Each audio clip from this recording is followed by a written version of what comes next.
Good morning class 12th। कल हम लोगों ने जाना था चैप्टर 1 में शीत युद्ध के दौर में कि शीत युद्ध का अभिप्राय क्या था, बस शीत युद्ध का कारण क्या था।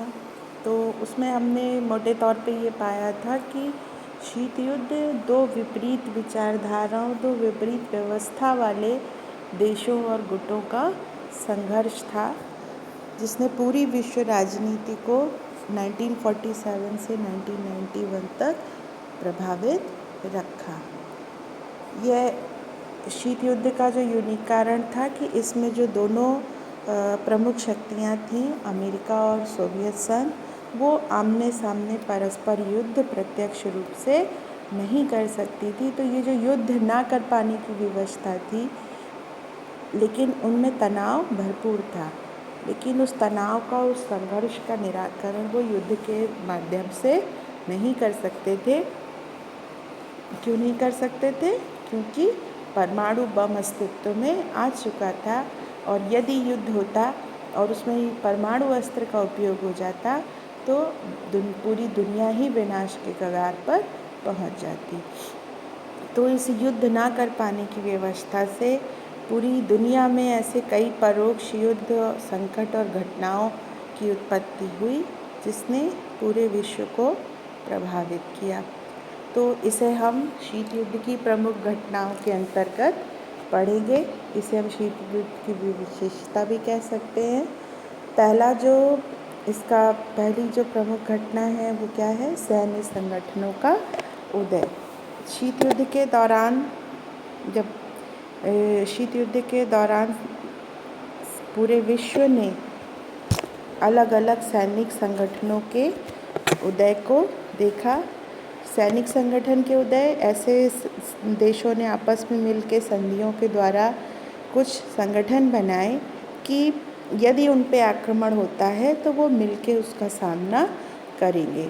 तो स्क्रीन पे आपकी दिख रहा है जो प्रमुख संगठन थे। अमेरिकी गुट का, जो ज़्यादातर पूछा जाता है, नाटो, ये सबसे ज़्यादा महत्वपूर्ण संगठन है, अमेरिकी गुट का बना। नॉर्थ अटलांटिक ट्रीटी ऑर्गेनाइजेशन, इसका आपको किताब में इसकी पूरा नाम मिल जाएगा। यह 1949 में 12 देशों का संगठन बना। ये अटलांटिक देश, नॉर्थ अटलांटिक के इर्द गिर्द जो यूरोपीय और अमेरिका देश थे, उनको मिला के ये सैनिक संगठन बनाया गया कि यदि इनमें से किसी भी देश पर आक्रमण होता है तो सारे देश ये मिलकर उसका सामना करेंगे। ठीक है, ये अक्सर पूछा जाता है नाटो की स्थापना के सदस्य देश कितने थे या इसकी स्थापना कब हुई। दूसरा संगठन अमेरिकी गुट का ही सीएटो है। SEATO South East Asia treaty organisation.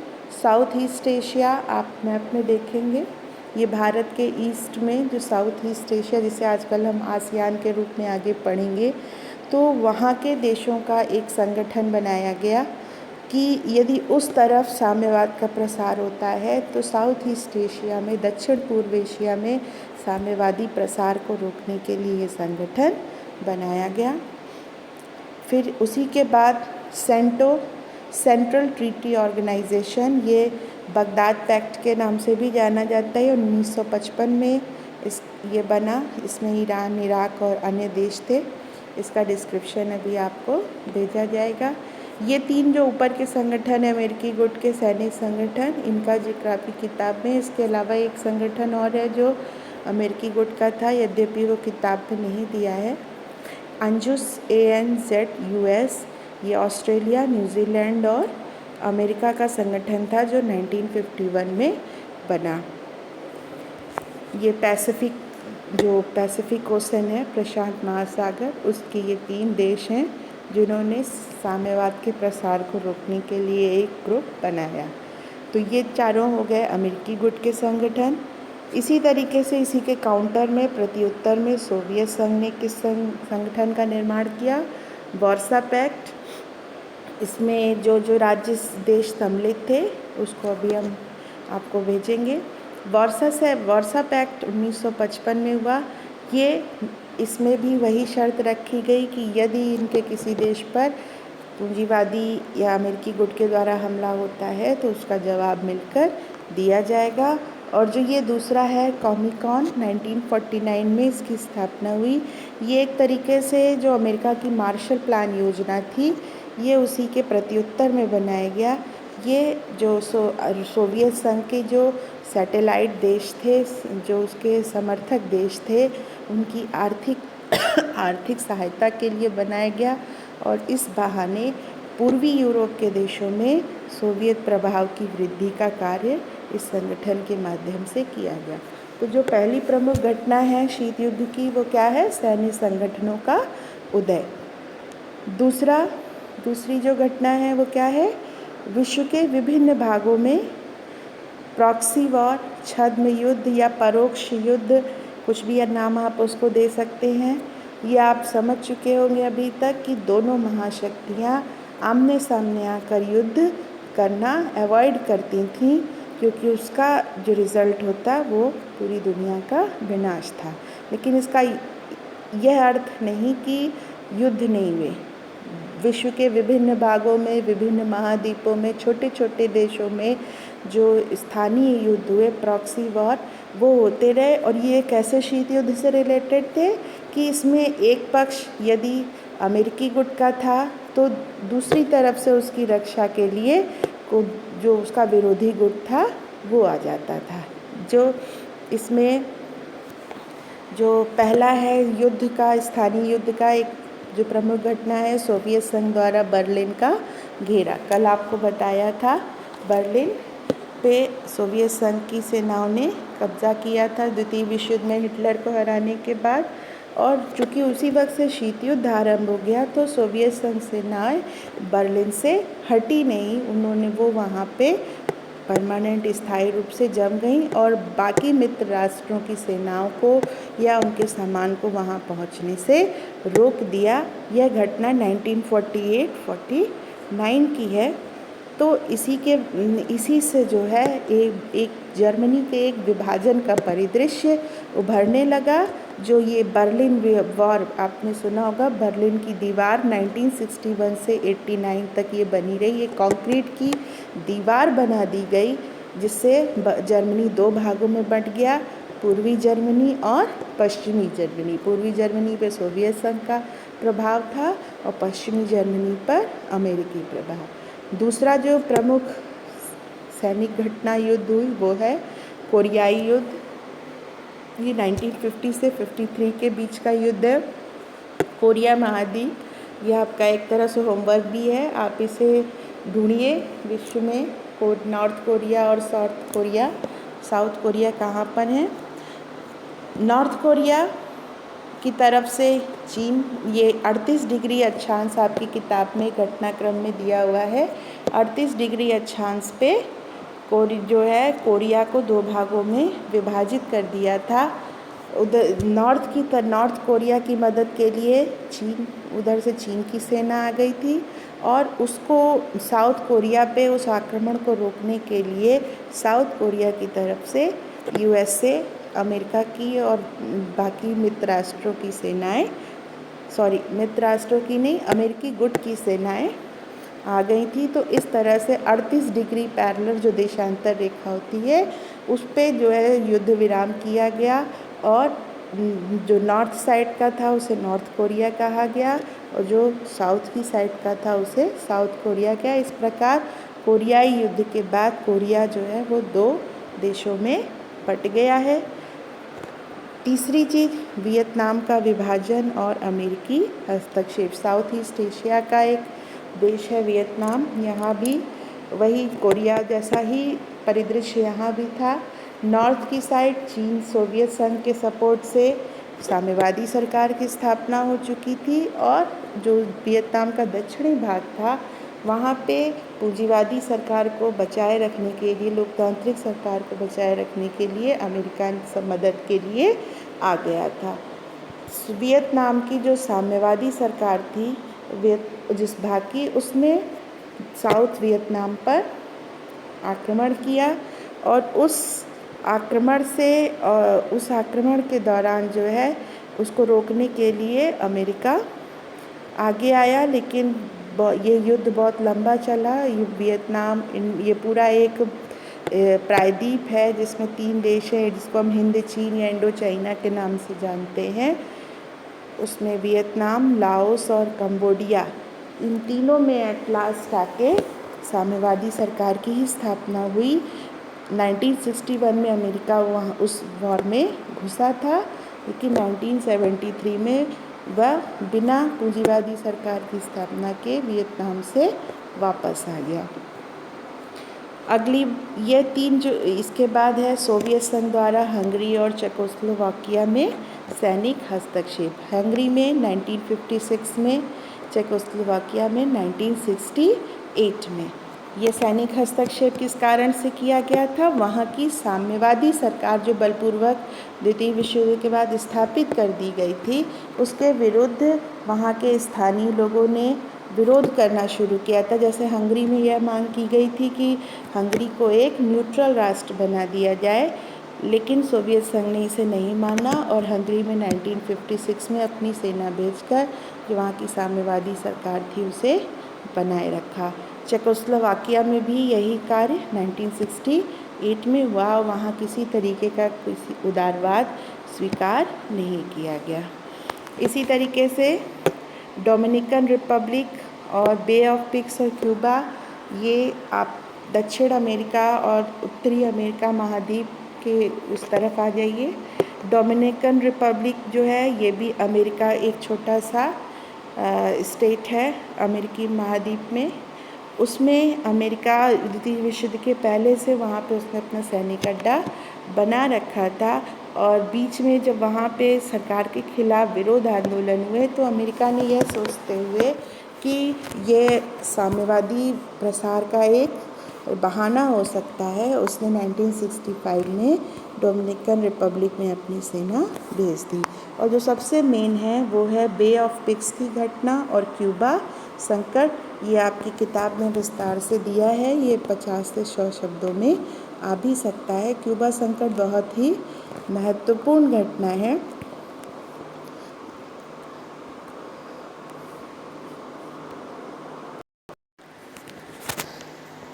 Cuba दक्षिण अमेरिका में स्थित देश है। अमेरिका किस महाद्वीप में है? उत्तरी अमेरिका में। उत्तरी अमेरिका दक्षिणी अमेरिका लगभग मिले हुए हैं। तो दक्षिणी अमेरिका में क्यूबा स्थित है, जो अमेरिका के बहुत पास पड़ता है भौगोलिक अवस्थिति में। तो यहाँ जो घटनाक्रम था महत्वपूर्ण, जनवरी 1959 में क्यूबा में साम्यवादी सरकार की स्थापना हुई, किसके नेतृत्व में? फिदेल कास्त्रो के नेतृत्व में क्यूबा में साम्यवादी प्रकार की शासन प्रणाली स्थापित हो गई। इसे अमेरिका ने अच्छा नहीं माना। क्यों? क्योंकि अभी तक अमेरिका साम्यवाद से उसके अड़ोस पड़ोस कहीं कोई साम्यवादी शासन नहीं था। जनवरी 1959 में एकदम उसके पास निकट में एक देश में साम्यवादी सरकार शासन स्थापित हो गया। उसे हटाने के लिए, उसे अपदस्थ करने के लिए फिदेल कास्त्रो की सरकार को 1961 में एक अमेरिका ने गुप्त तरीके से प्रयास शुरू कर दिए कि ये सरकार हट के फिर से उदारवादी सरकार आ जाए। तो ये जो उसका ये प्रयास था, ये बे ऑफ पिग्स घटना के दौरान उसका ये प्रयास दुनिया के सामने आ गया। ये जाहिर हो गया कि ये अमेरिका जो है वो फिदेल कास्त्रो की सरकार को अपदस्थ करने की कोशिश कर रहा है। और जो सोवियत संघ था, सोवियत संघ ने इसी चीज़ को बचाने के लिए कि क्यूबा में जो साम्यवादी सरकार बनी है वो बनी रहे, उसे अमेरिका अपदस्थ ना कर पाए, 1962 में 1962 में वहाँ पर फिदेल कास्त्रो की मदद के लिए अपने परमाणु अस्त्र, ये ध्यान दीजिएगा, क्यूबा के पास परमाणु अस्त्र नहीं थे। सोवियत संघ ने अपने परमाणु अस्त्र क्यूबा में जमा करने शुरू कर दिए, जिसे अमेरिका ने बहुत ही गलत माना कि उसकी ज़मीन के, उसके देश के नज़दीक, उसकी भौगोलिक सीमाओं के नज़दीक परमाणु हथियार पहुंच गए। वहां से अमेरिका पे हमला करना सोवियत संघ के लिए बहुत ही आसान था। इसका अमेरिका ने ज़बरदस्त विरोध किया और अमेरिका ने क्यूबा की क्या कर दी? नाकेबंदी। नाकेबंदी का क्या अर्थ होता है? नाकेबंदी का अर्थ होता है कि चारों तरफ से उसका जो मार्ग था, समुद्री मार्ग या थल मार्ग, उसे बंद कर दिया गया कि बिना अमेरिकी सेनाओं की परमिशन के कोई भी आवाजाही क्यूबा के लिए नहीं हो सकती। और इसका सीधा जो संदेश था वो ये था कि सोवियत संघ का कोई भी जहाजी बेड़ा वो क्यूबा में प्रवेश नहीं कर सकता। और एक वक्त ऐसा लगा कि ये ऐसा संकट है कि अमेरिका और सोवियत संघ वो एक दूसरे के आमने सामने आ जाएंगे और युद्ध का आरंभ हो जाएगा। लेकिन सोवियत संघ ने जो निर्णय लिया, उसने अपने हथियार वापस ले लिए और क्यूबा संकट एक युद्ध में बदलने से रह गया। तो ये एक बहुत अच्छी चीज़ हुई कि विश्व के ऊपर जो एक तीसरे विश्व युद्ध का खतरा मंडरा रहा था वो टल गया। इसके बाद अगली घटना, एक क्यूबा संकट में आपसे अलग से भी पूछा जा सकता है कि क्यूबा संकट के बारे में बताइए। अगर उसका टाइम पूछा जाता है, क्यूबा संकट का समय क्या है, तो वो आप लिखेंगे 1962। ठीक है। फिर अगला जो शीत युद्ध की प्रमुख घटना है वो क्या है? सरकारों में बदलाव। सरकारों में बदलाव का क्या तात्पर्य है? दोनों ही तरफ के गुटों ने विश्व के जितने भी छोटे छोटे देश थे वहाँ अक्सर ये प्रयास करते रहे जहाँ भी संभव हो वहाँ अपने अनुकूल वो सरकार स्थापित कर दे। जैसे जैसे अमेरिका का ये प्रयास रहा कि विश्व में ज़्यादातर जगहों पर लोकतांत्रिक शासन की स्थापना हो या ऐसी शासन की स्थापना हो जो अमेरिकी हितों के अनुरूप हो। साम्य यूएसएसआर या सोवियत संघ का प्रयास ये रहा कि विश्व में ज़्यादा से ज़्यादा देशों में साम्यवादी शासन की स्थापना हो जिससे उसकी साम्यवादी विचारधारा का प्रसार हो सके। और पूरे विश्व ने इस घटनाक्रम में ये देखा कि इस पूरे टाइम पीरियड में अक्सर सरकारें जो है वो बदलती रही, शासन प्रणाली बदलती रही, जिसमें कहीं ना कहीं परोक्ष रूप से दोनों महाशक्तियों की भूमिका रही।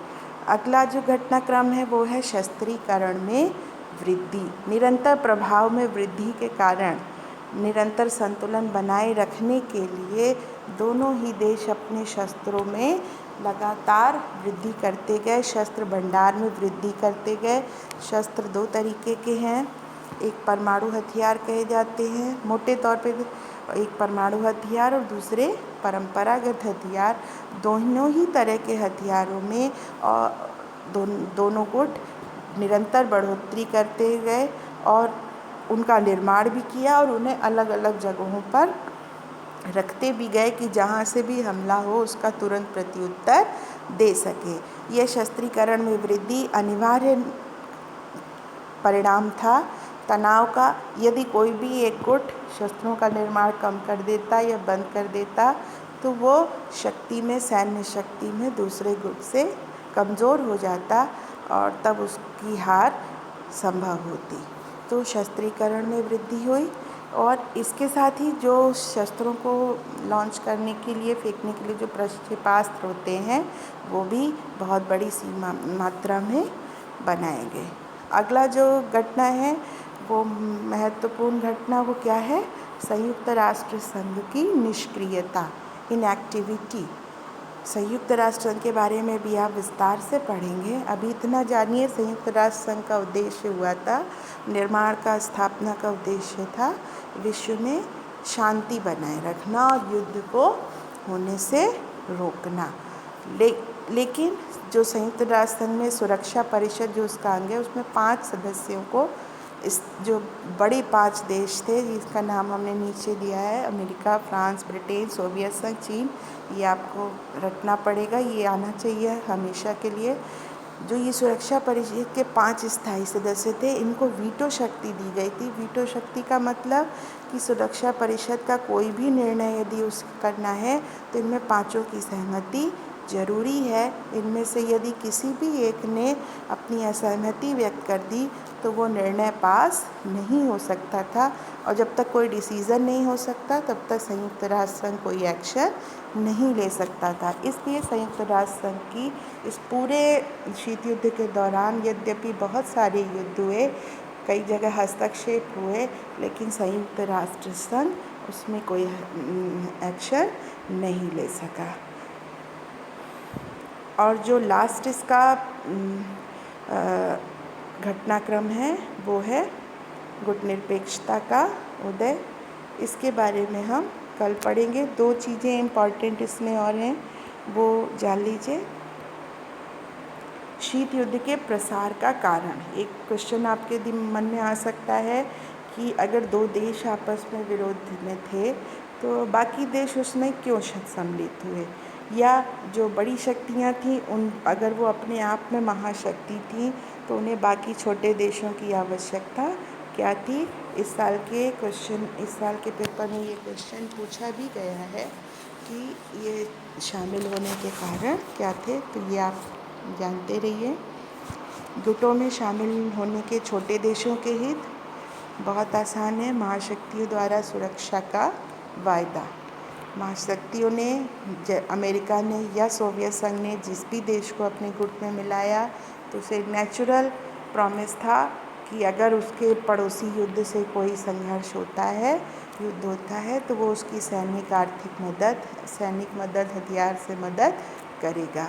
और दूसरी चीज़ आर्थिक मदद, उसको अपनी उद्योगों के लिए, बाज़ार के लिए, इन सब कामों के लिए उसे आर्थिक मदद, धन से मदद की जाएगी। तो ये 2 ऐसे लाभ थे जिनके कारण जो छोटे छोटे देश थे वो किसी भी एक गुट में शामिल हो गए। महाशक्तियों का क्या हित था, उन्होंने क्यों गुटों को बनाया या अपना प्रसार करना के लिए निरंतर प्रयासरत थी। पहला, महत्वपूर्ण संसाधनों की प्राप्ति। महत्वपूर्ण संसाधन तेल एवं खनिज। यहाँ तेल से अभिप्राय है पेट्रोलियम तेल, पेट्रोल, डीजल, ये सब जो सामरिक रूप से महत्वपूर्ण है, चाहे आपके कारखाने हो, फैक्ट्रीज़ हो, प्रक्षेपास्त्र हो, कुछ भी हो, वो इंजन जो भी है वो उसके लिए ईंधन का काम जो करता है उस तक पहुँच हो। तो ज़्यादातर जो मिडिल ईस्ट के कंट्रीज़ हैं या अन्य ऐसे देश जहाँ पर ये तेल और खनिज बहुतायत में है, वहाँ पर ज़्यादा इन महाशक्तियों ने प्रयास किया कि उनका प्रभाव बढ़ सके। दूसरी चीज़, भू क्षेत्र मिलना। जिस भी देश से इनकी मित्रता हो गई, ऑटोमेटिकली इनका वहाँ, जैसे कोरिया में, साउथ कोरिया में अमेरिका का प्रभाव हो गया, नॉर्थ कोरिया में सोवियत संघ का प्रभाव हो गया, क्यूबा में साम्यवादी सरकार बनी, वहाँ सोवियत संघ का प्रभाव हो गया। तो भू क्षेत्र से ऑटोमेटिकली प्रभाव क्षेत्र बढ़ जाता है। अगली चीज़, सैनिक ठिकाने। कई देशों ने अपने यहाँ इन महाशक्तियों की सेना को रखने की अनुमति दी, तो उनको एक सैनिक अड्डा मिल गया। और जो सबसे लास्ट था, युद्ध के आर्थिक बोझ से राहत। बहुत सारे, जैसे सैनिक अड्डा बनाना, हथियारों का संचालन, तो बहुत सारे ऐसे खर्चे महाशक्तियों को इन छोटे छोटे देशों से मदद से इनके बच गए। तो इसलिए महाशक्तियाँ भी चाहती थी कि ज़्यादा से ज़्यादा देश हमारे गुट में शामिल हो जाएं। ठीक है, तो ये था शीत युद्ध के प्रसार का कारण। इसके बाद एक चीज़ बच्चों आपको और जाननी है, वो यद्यपि किताब में बहुत ज़्यादा नहीं दिया है, लेकिन ये शीत युद्ध का एक नेचुरल प्रश्न बन के आ जाता है, पूछ लिया जाता है कि तनाव शैथिल्य से क्या समझते हैं। देतांत, ये फ्रांसीसी भाषा का शब्द है। देतांत, हिंदी में इसका अनुवाद तनाव शैथिल्य। तो ये देतांत का कारण क्या था, या देतांत से क्या समझते हैं, ये क्वेश्चन छोटा सा आ सकता है। तो देतांत जान लीजिए, जैसा कि नाम से स्पष्ट है, तनाव शैथिल्य, तनाव में शिथिलता आना, कमी आना। तो ये शीत युद्ध के दौरान का वो समय था जब अमेरिका और सोवियत संघ में तनाव में कमी आ गई, संघर्ष में कमी आ गई। देतांत की शुरुआत 1962 क्यूबा संकट टलने से हुई, इसीलिए क्यूबा संकट को और महत्वपूर्ण माना जाता है कि 1962 में जब एकदम युद्ध अपने चरम पे आ गया था कि उस वक्त ये प्रत्यक्ष युद्ध टलने से ये लगा कि दोनों ही जो महाशक्तियाँ हैं उनमें एक प्रकार का सामंजस्य संभव है।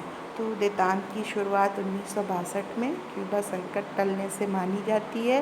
देतांत का चरम पॉइंट 1971 में था, जब अमेरिकी राष्ट्रपति निक्सन ने चीन की यात्रा की, जो एक साम्यवादी देश था। और ये एक बहुत महत्वपूर्ण बात है कि 1971 तक अमेरिका ने चीन को मान्यता, चीन की साम्यवादी सरकार को मान्यता नहीं दी थी। 1949 में चीन में साम्यवादी सरकार बनी थी, लेकिन अमेरिका ने उसे 1971 तक मान्यता नहीं दी थी। 1971 में राष्ट्रपति निक्सन ने अपनी यात्रा के दौरान फिर इसे मान्यता प्रदान की। देतांत का अंत 1979 सोवियत संघ द्वारा अफ़गानिस्तान में हस्तक्षेप। अफ़गानिस्तान आप सभी जानते हैं भारत का पड़ोसी देश एशिया में। तो 1979 में जब सोवियत संघ ने अफ़गानिस्तान में साम्यवादी सरकार को बनाए रखने के लिए वहाँ इंटरफेयर किया, सैनिक हस्तक्षेप किया, तो उसे अमेरिका ने गलत माना और पुनः नया कोल्ड वॉर, इसे नियो कोल्ड वॉर या नवीन शीत युद्ध कहते हैं, वो आरंभ हो गया। देतांत के कारण समझ लीजिए। पहला है शस्त्रों की होड़ का आर्थिक बोझ। और शस्त्रों की होड़ का आर्थिक बोझ अभी आपने पढ़ा जाना कि दोनों ही देश जो है उनमें शस्त्रों की होड़ लगातार थी। अगर थोड़ा सा भी कम ज़्यादा होता तो वो पक्ष कमज़ोर बन सकता था, लेकिन इस शस्त्रों की जो लगातार निर्माण था उससे दोनों ही देशों की अर्थव्यवस्था पर बोझ था, क्योंकि जितना ही भी हम पैसा बजट शस्त्र बनाने में लगाते हैं तो उतना ही पैसा हमें अन्य कार्यों से हटाना पड़ता है। दूसरा कारण क्या था? 1970 के दशक में तेल कीमतों में अचानक वृद्धि। अरब इजराइल युद्ध 1973 के इस दौरान हुआ, और सबसे ज़्यादा जो ये मिडिल ईस्ट है, सबसे OIC कंट्रीज़ जो हैं, ओपेक कंट्रीज़ जो हैं, उसमें तेल की कीमतों में जो है उन्होंने जितनी अरब कंट्रीज़ थी वो उन्हीं के पास ज़्यादा तेल का भंडार है, तेल का उत्पादन वहीं ज़्यादा होता है। तो इस युद्ध के बाद उन लोगों ने जो तेल बेचते थे पूरी दुनिया को, उसमें पेट्रोलियम ऑयल, उसमें कीमत अचानक से बहुत ज़्यादा बढ़ा दी, जिससे कि सबकी अर्थव्यवस्था बजट गड़बड़ा गया। अगला वियतनाम युद्ध का परिणाम। वियतनाम युद्ध का परिणाम, अभी आपने वियतनाम जाना है, नॉर्थ वियतनाम और साउथ वियतनाम। 1955 से ही जो है वहाँ पर संघर्ष शुरू हो गया था। नॉर्थ की तरफ से सोवियत संघ और चीन थे, USSR and China. South Vietnam की तरफ से दक्षिण कोरिया, फिलीपींस, ऑस्ट्रेलिया, अमेरिका। 1973 में वहाँ से 1961 में अमेरिका ने वहाँ हस्तक्षेप किया, लेकिन 1973 में बिना किसी परिणाम के, बिना किसी जीत के अमेरिका वहाँ से वापस आ गया। और जो ये वियतनाम, उसके दो पड़ोसी देश थे, वियतनाम, लाओस और कंबोडिया, इन तीनों में साम्यवादी सरकार की स्थापना हुई। तो इस युद्ध से अमेरिका वासियों को शीत युद्ध की व्यर्थता का अनुभव हुआ कि आखिर हम किस लिए लड़ रहे हैं, क्यों अपने सैनिकों की जान ज़बरदस्ती गंवा रहे हैं, और उसके बाद कोई लाभ भी नहीं है। अगला जो कारण है देतांत का, वो है, देतांत मतलब तनाव शैथिल्य, वो है परमाणु निशस्त्रीकरण के लिए आंदोलन। इसे CND मूवमेंट कहा जाता है। पूरे विश्व में परमाणु शस्त्रों को सीमित रखने के लिए, कि इनका प्रसार ना हो पाए क्योंकि ये अत्यंत विनाशकारी हैं, पूरे विश्व में पीस मूवमेंट चल रहे थे कि परमाणु अस्त्रों को ख़त्म किया जाए, उसे बढ़ने ना दिया जाए।